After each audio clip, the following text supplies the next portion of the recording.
Oh, somebody got all it. right. So going forward, starting next week, opinion page filler.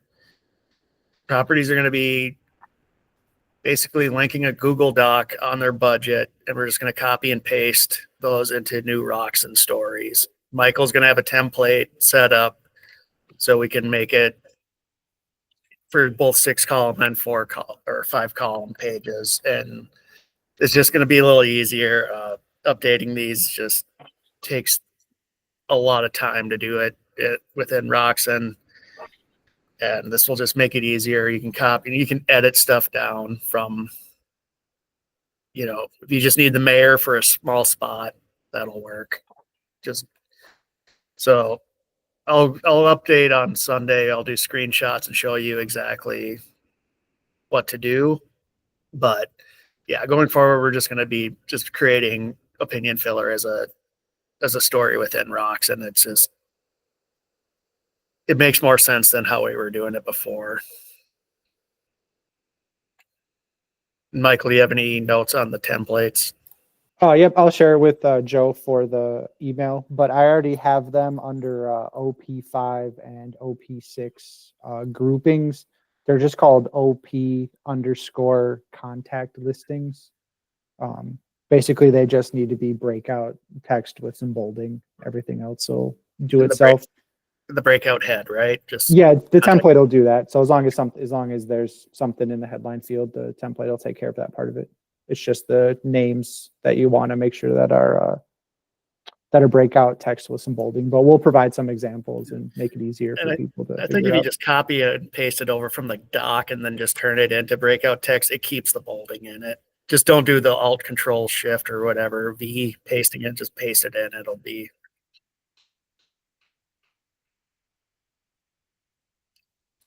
Emma, we were worried about that having to send the same file multiple times. We've run into problems with having to send the same file over and over again. So we used a Google Doc so the people didn't have to recreate their print-only BSP 1,000 times for us. We were trying to meet them in the middle a little bit with that. So. Yeah, and there also will be multiple fillers in that one document so that you can look at it and decide, based on how much space you have, if you want to grab like city council or federal government people or whatever. So they'll have multiple ones of multiple sizes so that you can pick whatever fits the best. Yep, and Joe said he's going to send the email on Sunday, so this we can probably start this Monday. We're waiting for some of the base docs to update with some of the new object styles for the template. So we're just waiting for that stuff to work and get all figured out before we go live with the new stuff. Yeah, and please let us know if properties don't have their filler linked on the doc. I went through, I think, all the budgets yesterday to see if they started because they were told to, and most haven't. So let us know so we can bug the editors to get that on there. Otherwise, we'll be just bugging them for filler content on day of public or design. So.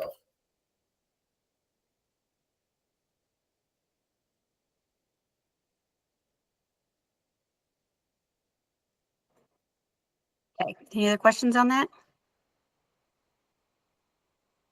Okay, once you get that email from Joe with the directions and details on it, let us know if you have any questions. And then, of course, as you start working on it, let us know any questions, any problems that crop up, any sites that have stuff set up, in a way that's difficult to use, or whatever issues you run into, make sure you tell us. So when it comes to the grid testing project that we've been doing with Dickinson Black Duck and the extra pages, please do continue to use grids for those publications as much as possible, ideally on every page, but I know that not quite every page works with a grid. And if you have any feedback or issues that you run into that are not things that like you already let us know about, like we know that you have to log into the page for the weather or whatever. Please make sure that you let us know. If it's that the template doesn't work correctly, please make sure you fill out that template issues form that is linked every day in the daily lineup email. So it should be hopefully relatively easy for all of you to report something on there. We also have that grid request form also linked in the daily email. Please make sure that you're using that as well. And just in general, any of you who have used those grids on any of your pages, or who used grids before when we first got them, if you've worked with the grids at all and you have any thoughts about it, please send me an email with whatever your thoughts are. I'm trying to collect those anonymously, just to provide some feedback for all of the higher ups who are kind of keeping an eye on this project, so that everybody knows, not only what the end result is, but the thoughts of those who are doing the actual work.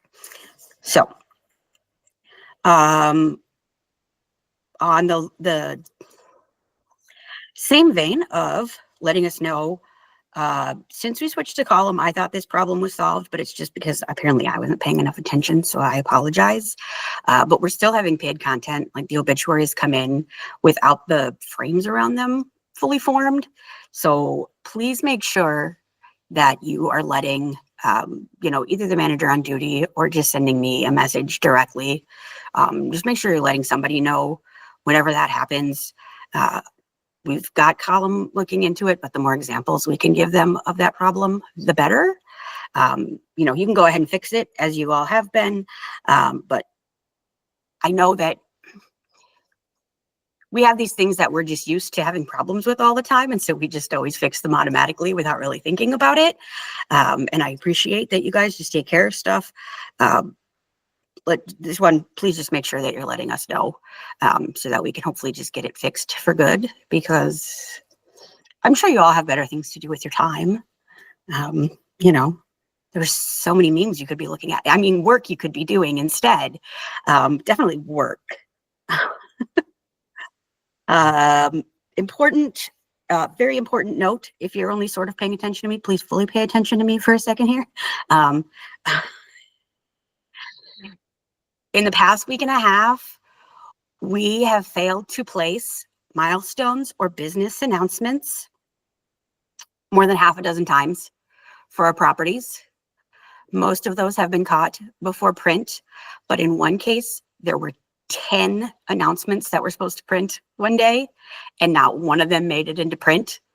So as you can imagine, that's 10 customers, and 10 customers is money. That was all very mad. Certainly the money we've lost. Hopefully we didn't lose the customers, but when you are working on a section, it is your responsibility to check both that shared email. As a reminder, to get to that shared email, when you are in your personal email, on the top left, if you click on your picture up there, then it brings up your shared inboxes. Click on the column manifests one, so that you can open that, so you can see the manifests that we get in the email there. Also make sure that you are checking the obit report link that was sent out. I will make sure to include that link when I send out this video, in case you didn't bookmark it. You need to be checking both of those. Again, for every publication you work on, for every publication you proof, to ensure that nothing is missing. If the numbers do not match up between the two places, please make sure you let the manager on duty know. We can follow up with column to make sure that we've got the right number. And if you are finding that for business announcements or milestones, that the editor of the paper is not noting on their budget where those should go, so like if on their business page, it doesn't say business announcements or something like that, please either let the manager on duty know, or just send me an email, and I can talk to those editors and make sure that they are getting that added to the budget. I know that has been a contributing factor in the ones that we have missed, but ultimately it is our responsibility to always be checking. I believe in all of the cases that have happened the past week, those announcements were in Roxen. We just didn't get them put in. which is, it's bad. You know, when we talk about the scope of errors that, you know, we in our jobs can commit, I would rather that you missed an L in a 100-point headline in the word public on the front page than miss somebody's personal paid content like an obituary, their mom's 90th birthday, any of that kind of stuff, because those things are the things that really stick with readers. Those are the things that poison readers about us and our properties. And those are the things that they tell every damn person they know. You know, if we miss the L, like, it's a joke, and then like our pictures are going to go around on social media and, you know, whatever. But if we forget mom's 90th, they're telling everybody, and then everybody they talk to thinks that they think poorly of us and our ability to get what's important to them and to do our jobs in relation to what's important to their lives. So it is not a small thing to miss even one of those announcements. So again, you need to be checking both places for every property that you work on, every property that you proof. Let us know if there are any issues, if you have any other ideas for how we can make sure these are getting done. If you have, you know, whatever thoughts you have, please let me know. Of course, I'm always open to them. You guys know I'm here for you, but we have to make sure that those are always getting in the paper, because we just cannot just not have them. So, all right. On that happy note, Mark asked if this process can be simplified in any way, or if we can go back to the spreadsheet system like we had with Modulist. I would love to be able to go back to the spreadsheet system. I really would. Unfortunately, Column is, they have declined to do that. So we have to figure out a different way to make it work. So we're trying to figure out a better way than what we're doing right now, because obviously it's not great, but we're not there yet. So if any of you have an idea, I'd love to hear it. Yeah, Mary, go ahead. You're muted, Mary, so if you're talking right now.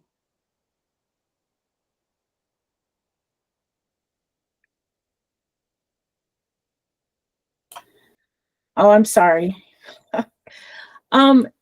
So if there are no obits or other paid content for a particular paper, they just do not send out an email report for that, correct? They don't send out a report that says 0. They send an email for the no obits, and no class will be for print days, I believe, in that email. Yeah, so that's a thing that changed too, is we're not doing any milestones and I believe biz announcements, if we're going to use our old language, on e-paper days. So e-paper days are only obituaries, so you won't get any email because they simply don't run those days. For print, however, it will say no obits, no class in the email. Okay, because I don't think that's, well, maybe I'm not noticing the difference between e-papers and print, but it's like if I don't see an email, it's like, well, I assume that means there's no announcement, but it doesn't feel like an ironclad way of checking. Yeah, that's why we want you checking both places.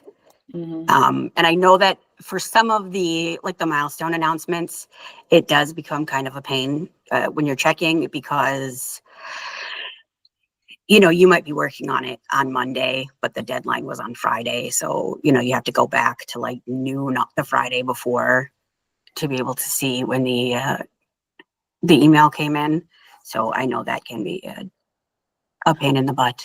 Well, I've started doing a search in the email, like for the, you know, the city name, just to make sure that it's popping up, because I know sometimes you have to go back quite a ways to find those. But, and well, another thing in those attachments on the emails, it's hard to tell what kind of announcements they are. It's just like obit or non-obit. Yep. Yes. And I am working with Column on making sure that soon they will be able to start telling us properly which is which. I have a weekly meeting with them during which I bring all of our complaints, and I pretty much begin and end every meeting with, it's not helpful to just tell us that it's not an obit, because they still go on 2 different pages. So I need to know if it's a milestone or a business announcement. So I am hoping to have progress on that for you shortly, but know that I early and often am bringing that message to them, because yeah, I know that is making things more difficult for us. Yeah, Michael. I just wanted to kind of piggyback on what Mary said. So sometimes the problem with, the print day versus e-paper day is sometimes they actually don't send an email, or something gets archived or something like that that we've run into before. So in my opinion, if you don't see an email, that's a red flag, right? So you can reach out to us and we'll simply say, oh, it's an e-paper day, no worries, or we'll go look into why we don't have one. So I think that that's kind of can be our stopgap for that situation, because there are some times, unfortunately, where we should get an email and we don't. So if you don't see one, just please reach out and we'll try to steer you in whatever direction needs to be figured out. Jumping on that point too, there have been a couple times where I just want to reiterate, this is like a shared inbox. So like if you have the urge to archive something because you're finished with it, that means that another person who needs it will not see it. So don't delete anything. Don't like move anything. Like the searching is a good way around that. And like everybody else said, we're still working on something better, but just be mindful about the amount of housekeeping that you do, that we don't delete something that hasn't passed yet, that we might still need to reference. Paul asked if there's a way that we can have in place like ads with a space that fills in, sort of like weather pops in. We can't do that simply because in order to have it set up like we have weather set up, it has to have the same file name every time. And it has to be predictable in terms of what's going to come in. And of course, we don't know from day to day how many obituaries we're going to have, how many milestones, what size they'll be, any of that kind of stuff. Emma said again that making sure editors note on the budget would definitely help. Yes. And theoretically, they should be doing that already. In actual practice, of course, I know that theoretically it's not doing that right now. So that's why let me know what papers you're not seeing that in if you're working on something, and then you're like, oh, and they didn't even tell me where to put these. Let me know, and I will talk to those editors to make sure that they get it on their budget going forward, so that we can at least have it on the budget to help all of you. Because yeah, it certainly would help if the list of the content that should be on the page would include the content that's supposed to be on the page. So, all right. Okay, we'll let you all go then. Oh, wait, Michael, did you have something else? Well, I was just going to ask if I was just chatting with Joe. Do we so the only place that we still have, are all the deadlines correct for us on the old modulist spreadsheet, so we can kind of keep an eye The on deadlines when... on the old modulus spreadsheet are not Okay. necessarily correct. There is a tab in our daily assignment sheet that has all of the new deadlines. Okay. So that those deadlines are correct and up to date. So if you look in that tab, it will tell you when the deadline for things are, and that should be correct. So, and again, if you find something that's not correct on there, please let me know, because as far as I know, that's correct. So. Okay, thank you. Okay. All right. Thank you all. I appreciate you. It's nice to see your avatars. Please let me know if there's anything I can do for you. Again, if you have thoughts on grids or anything else that we've been working on recently, if you have ideas, feedback, anything, I'm just gonna, I should just have like a sign that I hold up to say, I can't fix any problems I don't know about. So you have to tell me, yes, Angela, okay? I owe Angela $1 million. I'm working on it, okay? Jeez. nagging me. Now everybody else is going to want that too. Powerball is, I think, $275 million for tonight, and Mega Million is like 365. It might be the other way around. But the point is, you know, if you guys are into the lottery, just remember that I've always been nice to you. Thank you all. Get back to work.